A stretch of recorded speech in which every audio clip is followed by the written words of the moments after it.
Okey, kita ke video seterusnya. Ini nak menceritakan kepada kamu, nak membuktikan pada kamulah apabila sesuatu isi padu tu dia dikurangkan, apa akan jadi pada tekanan dalam udara dalam bekas tersebut, tekanan gas dalam bekas tersebut.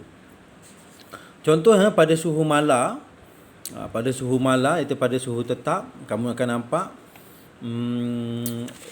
zarah-zarah gas yang terdapat dalam picagari. Gambarnya adalah seperti ini.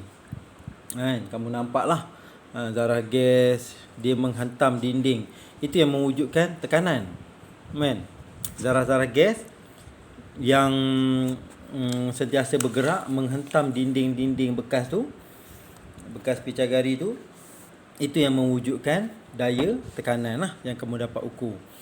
Okey, apabila isi padu tu kamu kurangkan, itu picagari tu kamu tolak dia kan, dan mampatkan gas yang terdapat dalam tu. Jadi kamu akan dapati bahawa zarah-zarah tu akan berada dekat antara satu sama lain, dan mereka akan lebih kuat menghentam dinding kan. Sebab apa? Ruangnya telah pun dikecilkan kan. Isi padu tu telah dikecilkan. Jadi tekanan yang wujud di dalam bekas tu akan lebih meningkat. Sebab apa? Semakin banyaknya zarah-zarah yang akan menghentam dinding picagari. Okey, itu yang dimaksudkan bahawa semakin rendah isi padu, semakin tinggilah pressure, tekanan yang akan dihasilkan. Sebab apa? Banyaknya zarah-zarah akan menghentam dinding-dinding bekas tersebut. Okey, ini berlaku pada suhu malar.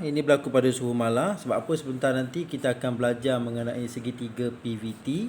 Nanti kamu akan fahamlah apa yang dikatakan dengan segitiga PVT. Okey, jadi tolong ingat PVT ni ya. PVT tolong ingat ni, sebab apa ni dah banyak berguna dalam kamu punya SPM nanti. Okey, contohnya kamu nak tengok hukum Boyles, kamu tutup T ni. Ni hukum Boyle. Bila mana kamu nak tengok hukum Charles, kamu tutup P. Okey, ni hukum Charles, kamu tutup. Charles ni apa? Nanti kita akan tengok, iaitu hubungan antara isi padu dan juga temperature kan. Isi padu dan juga suhu. Okey, ni hukum Charles. Ni hukum Boyles. Ni hukum apa? Nanti kita akan tengok. Okey. Jadi sebentar tadi saya telah terangkan pada kamu mengenai PV, P1, V1 sama dengan P2, V2. Okey, ini terjadi kat mana kamu nak guna apa hukum ni ataupun rumus ni. Okey, bila mana kamu ada satu bekas, yang mana kamu ada satu bekas ni. Okey, ini satu bekas kan, dengan tekanan tekanan dia contohnya X, dan isi padunya adalah Y kan. Tiba-tiba kamu mengubah isi padunya kepada Z. Contohnya isi padu kamu ubah kepada Z kan. Okey, jadi kamu ada sesuatu bekas tu, dia adalah pada tekanan X, isi padunya adalah Y, dan tiba-tiba kamu nak ubah isi padunya kepada Z. Jadi macam mana kamu nak gunakan? Okey, itulah kegunaan P1 V1 sama dengan P2 V2. Jadi kamu masukkanlah nanti P1 tu X. Okey, V1 tu apa dia? Pada permulaan keadaannya adalah Y. Kemudian kamu telah ubah kepada Z. V ni kamu ubah kepada Z. Okey, P Z. Jadi dalam soalan ni kamu nak cari pressure yang baru. Jadi P sama dengan XY bahagi dengan Z. Itu kegunaan untuk rumus yang inilah. Ini rumus yang ini. Okey, kita tengok pada soalan. Sebab apa penting juga untuk kita tengok contoh soalan supaya kamu dapat tahu macam mana nak mengguna rumus ini. Udara di dalam sebuah picagari tertutup mempunyai 60 cm padu pada tekanan kilo pascal. Okey, ombor picagari ditolak untuk memampatkan udara sehingga isi padu 48 cm padu. Hitungkan tekanan udara termampat itu. Kamu nampak tak? Maksudnya pada keadaan mulanya, okey, isi padu dia 60 cm. Dan kemudian dia mampatkan kepada 48 cm. Okey, berapakah pressure yang terhasil?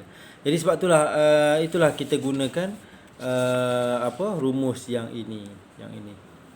Okey. Kamu tengok cara dia punya penyelesaian dia. Pressure pada mulanya 108 kilopascal. Tekanan yang kedua, ini yang kamu cari. Ini yang kamu nak cari. V1 adalah 60, V2 adalah 48. Ni sebelum mampat, ni setelah dimampatkan. Jadi suhu gas tidak berubah.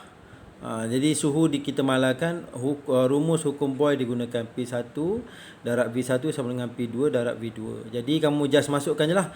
Okey, satu perkara kamu kena pastikan dia punya kilopascal lah. Kalau dia nak jawapan dalam pascal, kamu kena darab 1000. Kalau dia nak jawapan dalam bentuk kilopascal, dia tak cakap apa-apa, kamu boleh pakai lah kilopascal kan. Okey, masukkan sahaja.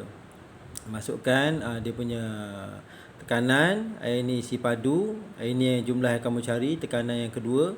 Kemudian 48 ni isi padu yang baru. Jadi kamu masukkan, dapatlah 135 kilo pascal. Itu sahaja dalam hukum Boyle. Itu sahaja dalam hukum Boyle. Lepas ni kita akan pergi ke hukum Charles pula. Jadi saya harapkan kamu dapat memahami dengan baik mengenai kaitan tekanan dengan isi padu berdasarkan penjelasan saya yang ini tadi, gambar rajah ni.